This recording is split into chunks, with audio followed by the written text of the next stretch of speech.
Does Ripple control XRP? All right, we're going to break that down in this video. We're going to try to answer that question. If you do hold XRP, welcome back to the channel. If you are a returning subscriber, I appreciate you all.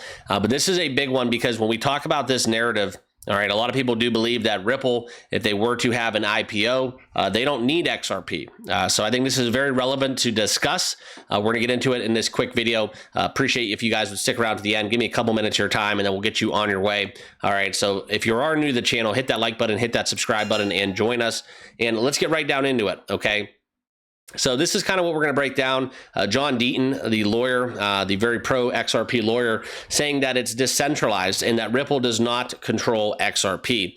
Okay, we're going to talk about those comments, get into the facts. But first, I do want to kind of share with you guys what we're seeing in the market. It is a sea of red. All right, so the markets are selling off again after a couple days of strong price action within that ceasefire. The markets have kind of went in another direction as we look for a lot of top cryptos in the top 100, finding kind of some red numbers on the day. Bitcoin down almost 8%. And as we look at XRP, we'll talk about it at $2.13, down 3.8% after getting back above $2.20.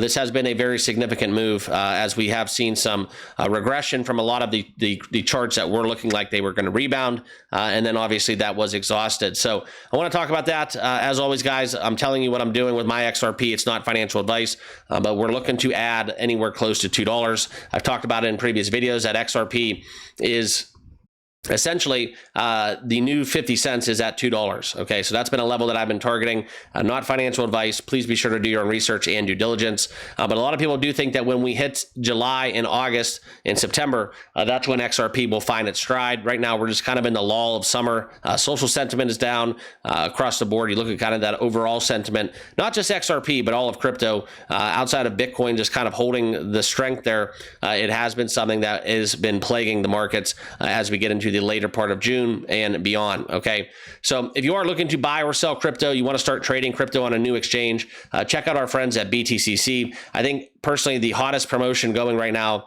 if you are a leverage trader, spot trader, check them out. 10% bonus on your first time deposit, 40% lower trading fees, no VPN KYC necessary.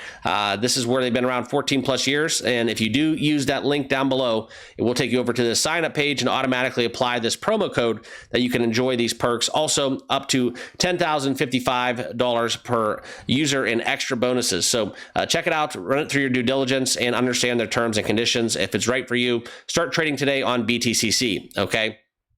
But this is where we're going to look into this conversation. Does Ripple control XRP? All right, well, as we look for decentralization with 150 plus validators in global ownership, the big storyline has been that Ripple has a very large token supply. That's kind of been a lot of the FUD surrounding XRP. Now, as we've seen the 2025 legal win deeming XRP not a security, the easing concerns within centralization and the confidence has been boosted within the XRP ledger. However, as regulations continue to move forward, a lot of critics still believe that Ripple's control over that large portion of XRP's supply makes it centralized, all right? But let's look at the legal outcomes and technical factors that kind of prove otherwise, all right? Ripple still holds about 40% of the total supply. This is where a lot of people think Ripple controls the network. We can talk escrows. We could talk about kind of what's going on with that. But John Deaton addressing the misunderstanding of how XRP actually works. Okay. And this was said basically today that 75,000 XRP holders from 143 countries around the globe is pretty darn decentralized to me. People often conflate the token of the network with the network itself, clarifying that a large number of tokens isn't equal controlling the protocol. Okay, maybe leave a comment down below. What do you guys think? Are you concerned with the amount of XRP that Ripple owns? Do you think that's something they should relinquish? And how do you actually navigate that conversation? I want to know your thoughts down below in the comments. Okay. But after 5 years of legal proceedings that ended on May 8th, 2025, we have seen that they have not been named a security by the courts. And as you look in kind of that stipulation, that's when traded in secondary markets. Okay, so it does reinforce the status of decentralized digital asset, providing some legal clarity and investor confidence. But the price really hasn't been moving. Okay, as much as you probably think it would. All right, but the XRP token itself, okay, is technically decentralized, all right? The ledger runs on a consensus model with over 150 validators independently. Ripple controls only one validator. Okay, so if it did control more than one, then that's kind of one of the stipulations that we do see that leads towards more of a centralized belief.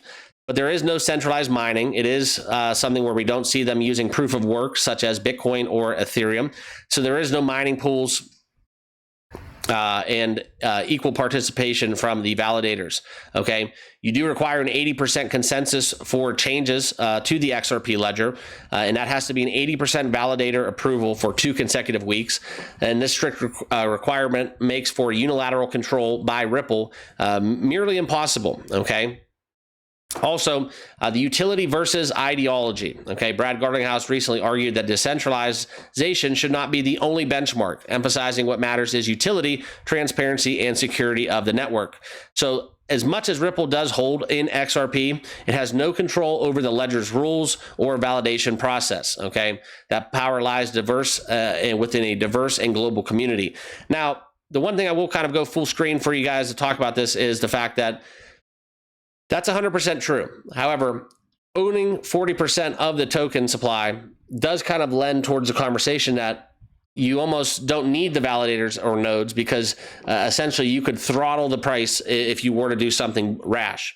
But the one thing about Ripple that I will tell you guys, and it's kind of been my mantra and what I stand by when I do look at my own XRP, when I talk about that, Ripple does not want the price of XRP to go down, okay? They do not benefit for the price of XRP going down unless they were going to add more to the equation, okay? So please keep that in mind, all right? And kind of just to conclude my final thoughts on this whole matter, the long debate that XRP centralization is finally settling. The facts, the legal clarity, the growing global participation that we have seen with over 75,000 XRP holders across 143 countries, 150 validators, and a network that decides with a consensus. XRP is proving to be a decentralized asset. Okay, Ripple may be the face of XRP, but it is not kind of the end-all be-all when it comes to making decisions and what you would normally see with an asset that is a centralized one, if that. Okay, so that's kind of my discussion that I wanted to share with you guys. Please leave a thought and comment. Do you believe that Ripple controls too much XRP? Do you think that XRP is centralized or decentralized? I want to know your thoughts down below in the comments, but I appreciate you guys all tuning in. As always, before you get out of here, like I said, if you have not checked them out, if you have not followed along as we went, check out BTCC. That link is down below. I do appreciate you guys all tuning in. Give me a couple minutes of your time. Hit that like button, subscribe down below if you have not already done so, and we'll see you guys all in the next video. Cheers.